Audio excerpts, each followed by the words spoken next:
dihybrid cross. So there we saw that in the inheritance of one gene alongside the other, it will be independently inherited. Like there will be no blending and they will assort themselves separately. For example, we took round, yellow, wrinkled green kind of seeds. Round segregates yellow, like segregates from the yellow, and the wrinkle segregates from the green. It means that there will be no blending amongst the four different traits that we saw. Ma'am, Clear? what is blending in that? Like, Blending in the sense that you will not see something new. Like instead of being round, instead of being wrinkled, a new thing that is there. oh, intermediate or something? Yeah. That will not be seen. And like the color could be seen separately, the shape could be seen separately. It will not be in such a way that if it is round, the yellow will not be seen. No, that's not going to happen. Okay. All the traits they're going to express equally and separately. Yeah. Yes. After that, there comes the multiple allelism.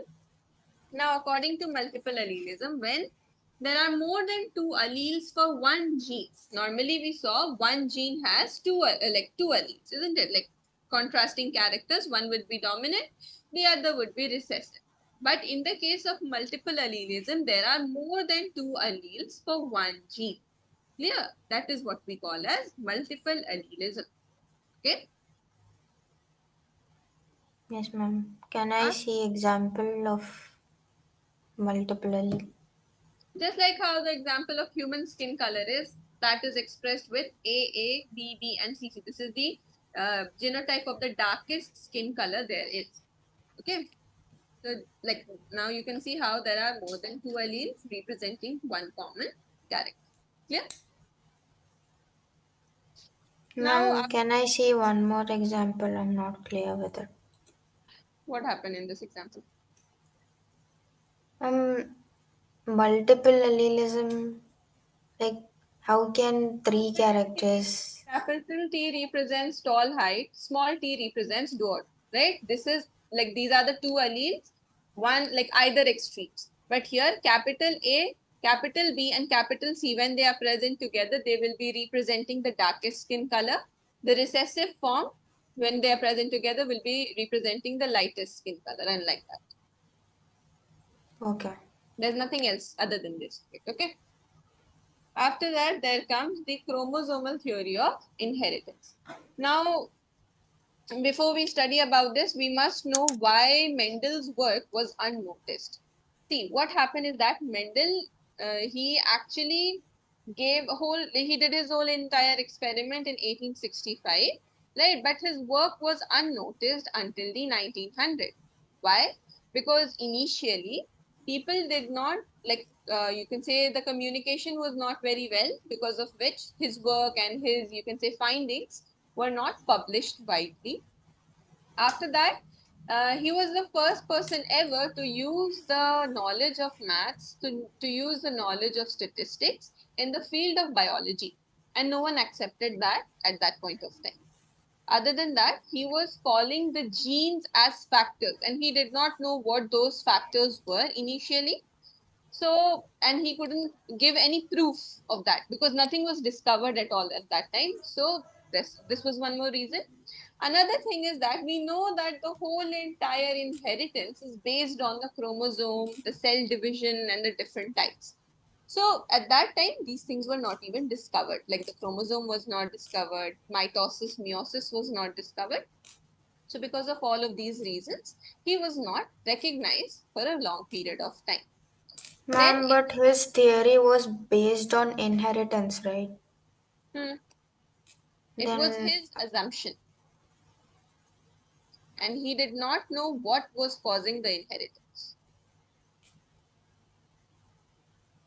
Did you get it? okay. Yeah. Now, in the 1900s, there were three scientists that were working on the same principle independently. Okay, De Vries, Correns, and von Sharma, they were all three scientists, worked independently and came to the same conclusion, just like how Mendel did. But they had one pro towards their side. It was that during their time, by 1902, the chromosomes got discovered. The discovery of chromosome was made, and now they could sort of combine the behavior of the genes and the chromosomes all together. Clear? So then came another two scientists, Walter Sutton and Theodore Boveri, Sutton and Boveri, and they said, like they noticed this fact that however was the gene behaving, parallelly the chromosome also behaves the same. So they said that okay, maybe because at that time no one knew that the chromosomes were the physical carriers of DNA. They did not know that. We know it Ma'am, now. aren't uh, genes made of chromosome? No. No. Gene is the part of the DNA which is functional. Chromosome contains the DNA. Chromosome is made up of protein and DNA. The functional part of the DNA, it's like gene is a very basic unit. It's not a big thing. It's a very tiny unit that we talk about. So So if this is chromosome contains gene. this part of the chromosome contains DNA. Gene is a part of DNA. Okay, it's like one functional part of DNA. So Sutton and Boveri, they said that however the genes would behave, same would be the pattern of behavior for the chromosomes as well. And then they use these chromosomes to explain the Mendelian laws, what Mendel had already given. So according to the like Sutton and Boveri, the pairing and the separation of a pair of chromosomes would lead to the segregation of a pair of factor they carry. So now you know that during the cell division, if you remember, in meiosis, crossing over of the chromosome takes place, and then the characters they get exchanged between the chromosomes, right? Some of this Yes. goes into this, some of this comes into that. So when that is happening, when the chromosome is pairing up, when the chromosome is separating, so the genes will also pair up, the genes will also separate. Clear? So all in all, the knowledge of the chromosomal segregation, like how it behaves during the cell division, what its structure is like and everything, along with the Mendelian principle. Then the chromosomal theory of inheritance was formulated. And according to the chromosomal theory of inheritance, just like how the genes, they are passed on from one generation to another generation, and the number and the structure of the gene doesn't change at all. Same way, just like hereditary traits, meaning DNA, the chromosomes, they are going to retain their number, they are going to retain their structure, and they are going to retain their individuality. It is never going to change when it gets passed on from one generation to another. It doesn't mean that, okay, there is like a certain set of gene that was present in one generation. When it reached the next generation, it changed. That doesn't matter. Clear? The two neither get lost nor do they get mixed up. This is about the chromosomes as well as the genes. Got it? Yes, ma'am. Now, both chromosomes as well as the genes, they occur in pairs. In normal condition, if you think about the normal body cells that are there, like the diploid somatic cells or the body cells, they have paired chromosome present. So, paired chromosomes means paired genes are also there. Clear? So, ma'am, genes are they behave very similar to chromosome because they are within the chromosome. Hmm. Not very similar. They behave just like how the chromosomes are behaving. If the chromosome is separating, the genes are separating. If the chromosome is pairing up, the genes are pairing. Whatever will be the behavior of chromosome, the same exact thing will happen to the genes because chromosomes are carrying the genes. Clear? Yes, ma'am. And if I ask you what is a gene, then what would you say? Ma'am, gene is inside, contained within the DNA. So what is it? Ma'am, it contains characters and traits which are passed on from generation to generation. Genes, if in very simple language, very simple terms, you can say that genes are the functional unit of DNA. Okay, they are the functional unit, meaning the part of, let's see, DNA has functional and non-functional, both the parts in it. Some are coding parts, some are non-coding parts. So those parts that are functional, that will be coding, we'll call that as the genes. Yeah, understood? Yes, ma'am. After that, two alleles of a gene pair, they are located on the homologous site on the homologous chromosome. See, homologous chromosome means those chromosomes that are paired up and they are same. Homo means same. So if two chromosomes are there, they are lying side by side. So we call them as homologous chromosomes. Clear? Ma'am, can you draw here and show?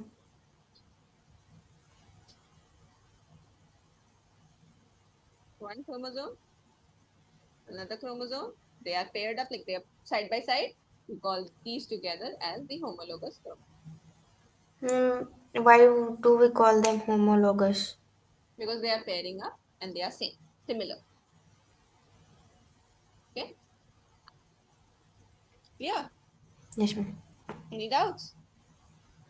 No. So it means that the chromosome number 1, which is there, the chromosome number 2, that is there, they have the same set of genes present on both. That is what this line says. Okay, whatever genes Ma'am, will what means homologous sites? same sites. The genes that were present on the chromosome number 1 on the same site, same exact thing will be present in chromosome number 2 because they are homologous chromosomes. Clear? Yes, ma'am.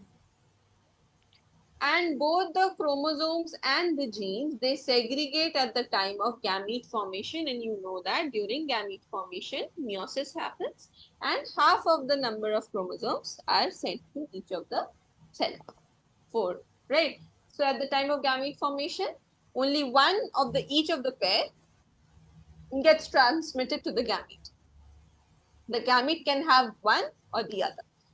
Clear? So these were the points of the chromosomal theory of inheritance. After that, there comes the experimental proof or the verification for this particular theory, because theory is nothing if you don't have a proof for it.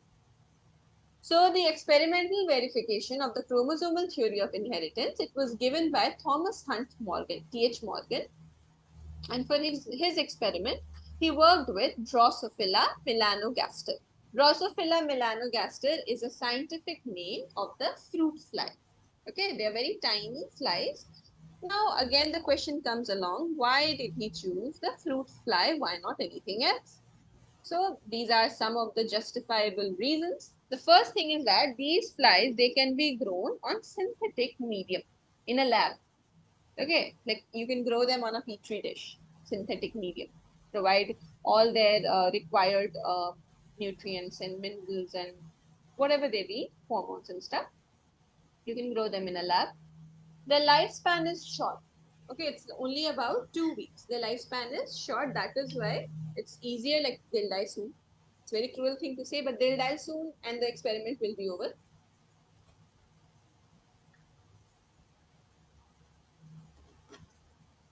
Also, when they are made to like mate, after that, hundreds of offsprings or progenies are produced. So there will be more observations to be made, isn't it? More observations. And then they have this phenomena called as sexual dimorphism, wherein the male and the female flies, they are easily distinguishable. Meaning, if you, just like how in humans, if you look at a male human and a female human, you can tell which one is a male, which one is a female. This phenomena wherein you can distinguish the male from the female, or the female from the male, is called as sexual dimorphism. So in them, they don't have long hair or short hair or anything of that sort, but the males in them, they are smaller in size, and the females, they are larger in size. So because of Yes, this ma'am. size difference, we can easily distinguish which one is a male, which one is a female. Lastly, they have a smaller number of chromosomes. They only have 4 pairs of chromosomes. That's it. Just like how we have 23 pairs, 46 chromosomes in totality. Yeah, they just have 4 pairs, that is 8. Yeah? Ma'am, only 4 pairs. The time flies. Yeah. Yes, ma'am. After that, we come on to the two important terms, that is linkage and recombination. Now see, we know that if this is a chromosome, so the DNA are present on it. You can imagine like the dots being the DNA. Okay. So these DNA, they are physically located on the chromosome, isn't it? So Yes. if this is a chromosome, so physically they are present on the chromosome. So the physical association of the genes on the chromosome is what we call as linkage. There would be some genes that will be loosely linked, and there will be some genes that will be tightly linked. Isn't it? The grip could be stronger, the grip could be loose also, like that. Clear? Ma'am, so just the presence of genes on chromosome, that's linkage, just the Yeah, presence. the physical presence. Then comes recombination. So recombination mostly it happens during the crossing over. Like you know that if you remember meiosis, you might remember that during the prophase, the homologous chromosomes they start exchange of genetic material, right? So this Yes. exchange of genetic material is actually called as recombination. So that like they will have something of the each other in them. Generation of non-parental gene. Like this is one parental gene, this is another parental gene. This is one like maternal, this is paternal. But when they are crossing over, something from here goes here, something from here goes here. So it's like a new combination that is produced, isn't it? Something that is not in the parents, it's like a combination of them both. So the generation of non-parental gene combination is called as Ma'am, how the is it non-parental if the combination is derived from the parent? How is it non? non-parental means that it is not completely like either of the parents. It's like a mix of them both. It's something new, na? If you have like for example, if a person has curly hair, another person has brown hair, right?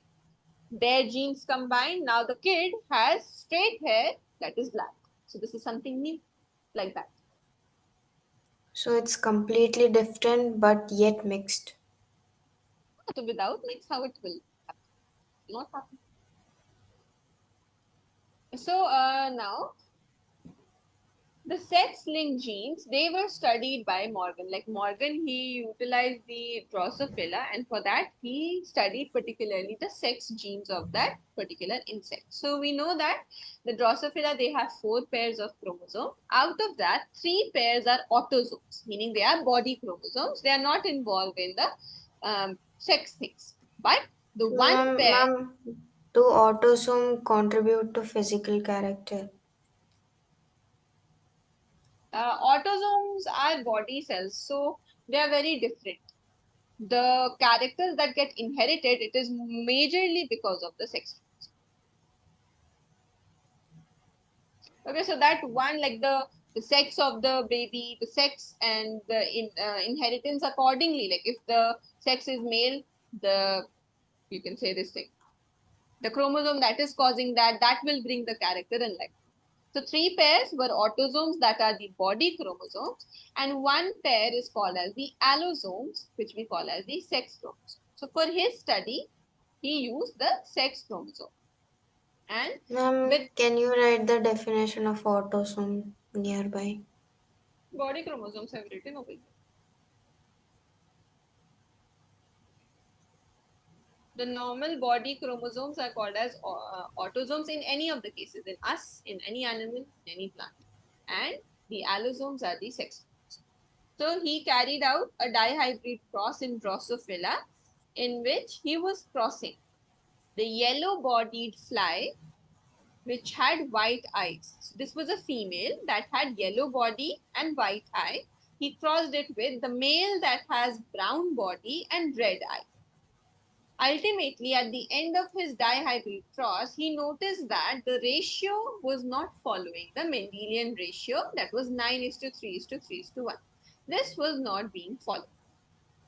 So he came to like a new, you can say, discovery or a new understanding that if the genes are not very visibly being inherited by the offspring, then that will tell us that the genes were tightly linked. That is why it was very difficult for the genes to pass on. Like I told you, that linkage is a physical association. It could be tight or it could be loose.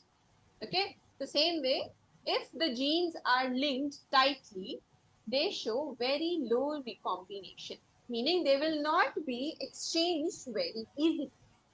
But if the genes are loosely linked, that means that genes can pass on through.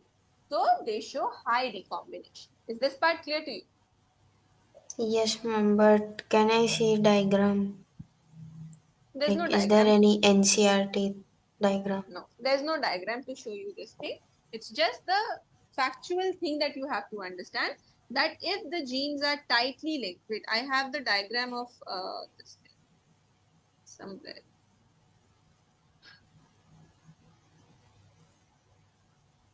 I had that diagram, I don't know which. I'll make the diagram. I don't know where did that picture go. So for example, if this is the DNA, and now we are representing the genes like this. Okay. So if the genes, they are tightly linked, they are very tightly associated onto the DNA. Oh no, the diagram that I'm thinking is a different. This is something else. So if they are very tightly associated with the DNA, imagine it like holding with all four hands and like that. So they will not be very easily sent to for crossing over. They will not pass on. But if the genes are loosely present and they can be easily taken out, so they will show high recombination, meaning they will show higher crossing over. Clear? Yes, ma'am.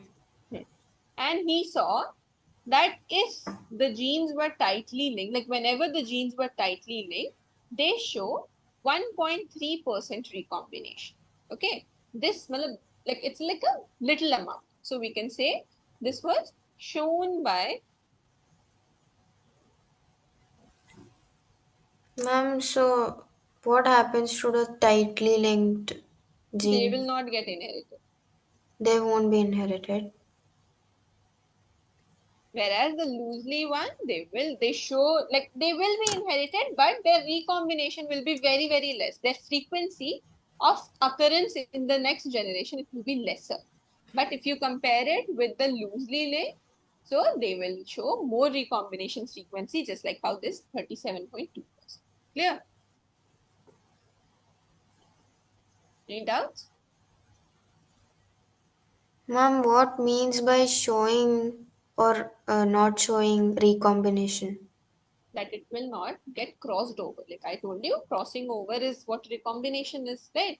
The exchange of genetic material. So for exchange, you have to take something and give it to someone else and take something from someone else. So that giving thing will not happen because it will be so tightly associated with the DNA that it will not be able to separate from the DNA. Imagine it like that. Clear? Yes. Then there was another scientist whose name was Alfred Stuart Went, and he used these recombination frequency to measure the distance between the genes. Like for example, if the recombination frequency is low, it means that that particular gene has more tight association. If Yes.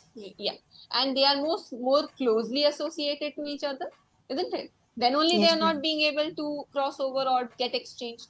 So he used this thing to find out the distances between the genes, whether they are very closely situated or they are far apart. And he wanted to map the position of the genes on the chromosome. Clear? Map. Map, map mean- means if this is the DNA, if it is present in this distance or in this distance, like that. He wanted to find out the distance between the genes and on which point is it present on the DNA. That is what But, mapping means. ma'am, like measuring could be nearly impossible, right? Because it's That is so. what he wanted to do. It will require database and softwares and stuff, but that is what he used the recombination frequency. So when he was doing it in between, like for the prokaryotic organism, so like how we put units, SI units for anything, right? Meter, Yes. centimeter, kilometers, feet, and all of that. The same way for mapping the distances in the prokaryotes, he used the map unit. So if there is like one, like for example, 1 centimeter distance will be one map unit, like that. It's not centimeter, but Ma'am, it's how like, is map unit denoted? I don't know. It's like how he used this particular unit. It's like not significant. None of the questions get asked from this, but it's like if there is a certain amount of distance. That is what he said. If there is a certain amount of distance between the two genes, for a prokaryote, he used map. Like for example, let's just say 1%, I don't know in which term, because this is not something of our SI unit, isn't it? We use centimeters, meters in different units for different directions or different length and stuff. But the same exact thing when it was done for eukaryotes, so he used the centimorgan. But what he did after that is that he sort of compared the What is recombination centimorgan? unit. So one map unit is 1 centimorgan. Huh. One map unit is for prokaryotes, one centimorgan is for eukaryotes. But how did he compare it? He said that crossing over, it means the exchange of genetic material, right, which is recombination. So if the recombination frequency is 1%, then that will signify one map.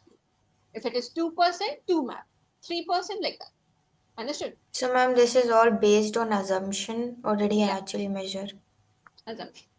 Up until now, assumption. Later on, further studies would have made, but this is far off from your syllabus. But yeah, this is what we, as far as what NCRT told us. Clear?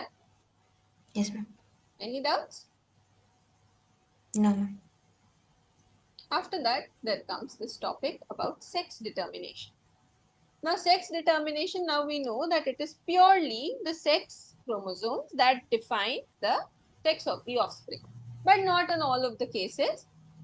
Some organisms, they use different mechanisms of sex determination as well. For example, in turtles, in crocodiles, and alligators, the sex of the baby is determined by the incubation temperature, the time period for which the egg would be incubated or the temperature at which it would be incubated. So that's completely Ma'am, different. what is incubation? You don't know incubation? See, incubation is like heating it. Like how you might have seen the birds, they sit on their eggs. That is incubation, providing heat. So that is what. Yeah, so what temperature that decides the sex. But in the organisms such as Drosophila, birds, human beings, butterflies, grasshoppers, honeybees, the sex is determined by the genes, particularly the sex genes or the sex chromosome. Yeah. Now, let us see some of the names. So, Henking in the year 1891, he discovered the X body, X chromosome. Okay. And Stevens in the year 1902, he discovered the Y chromosomes. And then Wilson and Stevens together, they said that these X and Y chromosomes that are discovered, these are nothing but the sex. Clear? Yes, ma'am. Now, there is one thing that you should know before we discuss about the sex determination, and that is the heterogamity. Now, hetero, what do you understand by this?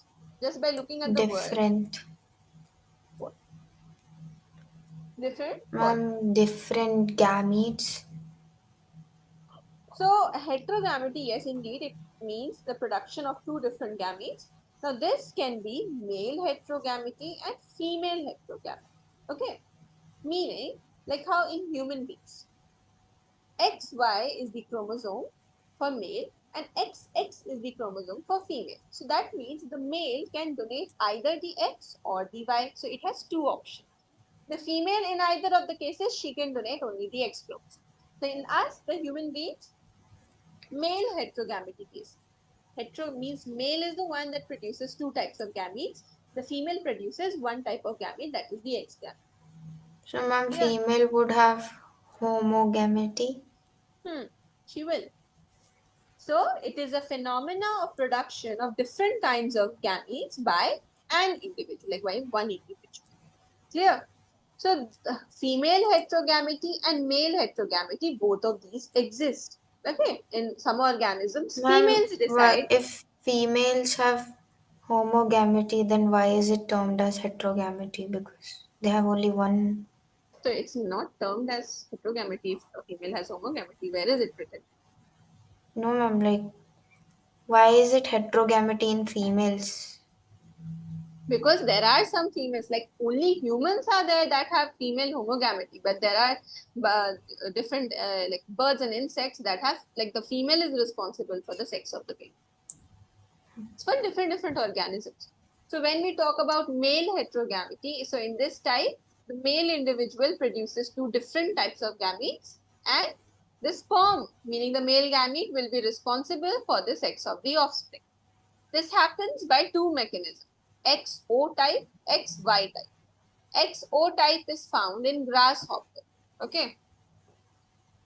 So when the like male is XO, and in that case female is XX. So when the male donates the X and combines with the X of the female, that is a female offspring.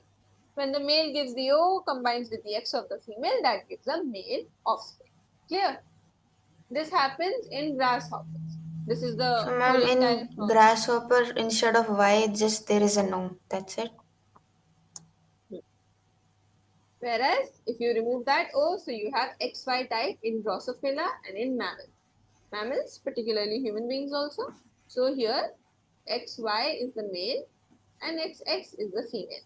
And in the case of humans, there are 23 pairs of chromosomes in totality. Out of them, 22 pairs are the autosomes, that is the body chromosomes. One pair is the allosome, that is the sex. Clear?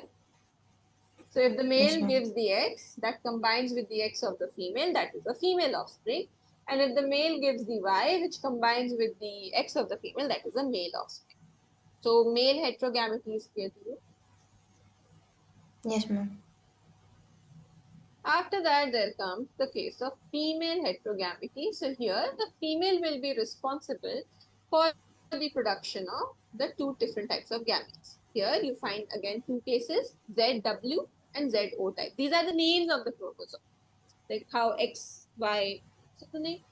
So ZY type, the ZW type, this is found in the birds. Okay, wherein the female bird will be responsible for the sex of the baby. And ZO type is found in the butterflies. Clear? Yes, ma'am. Then comes the sex determination in the case of honeybees. Now, this is very unique. Why? Because it is based on the number of sets of chromosome that a particular organism is going to receive in honeybees only. Why is it unique? Because now you see that in humans, if you think about it, if you're talking about yourself or mine or any other random human on the planet, all of us will be deployed, isn't it? Yes, ma'am. There is a fixed set of chromosome. Huh. And basically, they will be giving half the sets of chromosome to the gametes. But in the case of honeybees, there are different classes of honeybees. Like there is queen bee, worker bee, and the drones. Queen and the worker bee, these are the female honeybees, whereas the drone is the male honey. Clear? Now, as a result of the fusion of the sperm and the ovum, the offspring is a female naturally.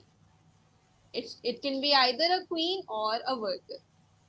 When Ma'am, sperm, but sperm and ova should give either male or female, right? but not in this case, that is why this is unique.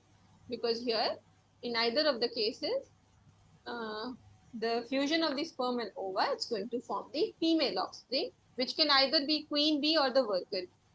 But the offspring which develops from an unfertilized egg, meaning the egg is there and that egg did not get fertilized and it developed into a male. So that will be the drone. So the drones, they are haploid normally, and the queen or the worker, they are diploid. Clear? Yes, ma'am. Now later on, the queen, like how does the bee decide which one will be the queen, which one will be the worker? It's like depending, I think, upon their diet. The bee that feeds on the royal jelly, that bee becomes the queen. Then the rest of them are the workers. Clear? So this phenomena wherein the male develops from the unfertilized egg, we call it as parthenogenesis. Okay. Like how we studied parthenocarpy, do you remember? Yes, ma'am. Fruit. Same way, parthenogenesis is for animals or organisms. Now these honeybees, they have 32 chromosomes in totality. Okay, so females are diploid, so they'll have 32 chromosomes. Males are haploid, we call they are having 16 chromosomes. That's it. And poor honeybees, like the drones, they do not have a said life if you imagine it like that. Because like their only purpose in their life is to fertilize the female, and that's it. Meaning, after fertilizing the female, they die. So their only purpose in their life is to fertilize. Clear? Ma'am, they die, they don't continue with their own life. They die. Also, the sex determination of honeybees, this phenomena wherein the male is haploid, the females are diploid, like that, is called as haplodiploid sex determination. Okay? Any Ma'am, doubts? can it be Diplohaploid, dip? Yeah, same. it will be haplodiploid sex determination. Clear? Yes, ma'am. Any doubts up until now? All right. No, Now ma'am. you can note down. Then we'll move forward and talk about mutation. You have to start from law of independent assortment, right? Yes, ma'am. But writing, I was a bit behind. Which part? Last thing I wrote was inheritance of two genes. So that this part, the crossing and Yes, everything you've written. yes, ma'am. So you have to start from here. The F2 generation part is also written. No, ma'am. I only wrote the recessive. Just the dihybrid cross, just the introduction I wrote. 1 second, my screen is frozen.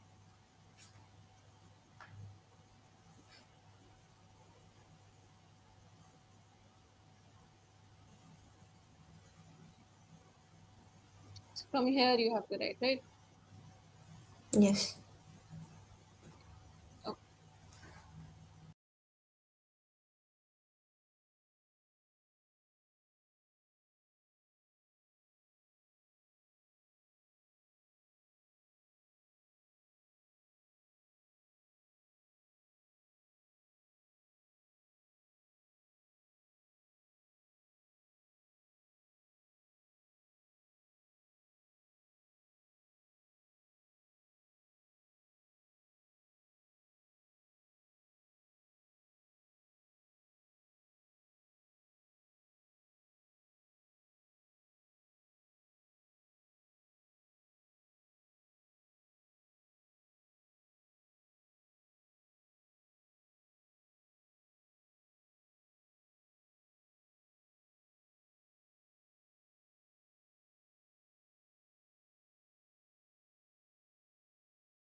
I'm done, ma'am.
I'm done, ma'am.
I'm done.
Sunny? Yes, ma'am, done.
I'm done, ma'am.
Ma'am, done.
Ma'am, done.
I'm done.